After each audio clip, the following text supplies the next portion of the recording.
কি করো তুমি? আই মিন জব কি করো? সিকিউরিটি। সিকিউরিটি কোম্পানি আছে? ওরা তোমার সিকিউরিটি? আপনি কোনোদিন বাংলাদেশ গেছেন? আপনি না, তুমি। ও ইয়া, তুমি।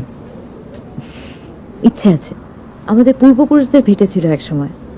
আমার মা আসলে ব্রিটিশ সিটিজেন, আমার এখানেই জন্ম, তাই জন্য সিটিজেনশিপটা ইজিলি পেয়ে যাই। ফ্রিকুয়েন্টলি আসা যাওয়া হয়। তুমি কখনো কলকাতায় এসছো?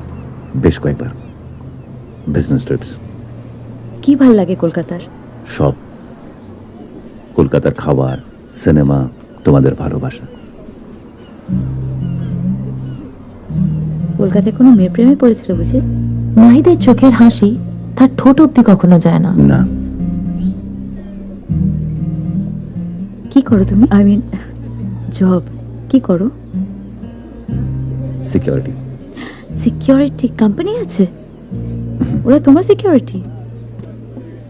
ও আমার ভাই রিফাত। হ্যাঁ, ভাই একদম আলাদা দেখতে। আমার মা ছোটবেলায় মারা যায়। রিফাতের মা শেহনাজি আমাকে বড় করেন। আমাদের বাবা এক, তাই ও ভাই। আর একজন? ও হচ্ছে জুয়েল, আত্মীয়। কতদিন আছো তুমি লন্ডনে? অনেকক্ষণ।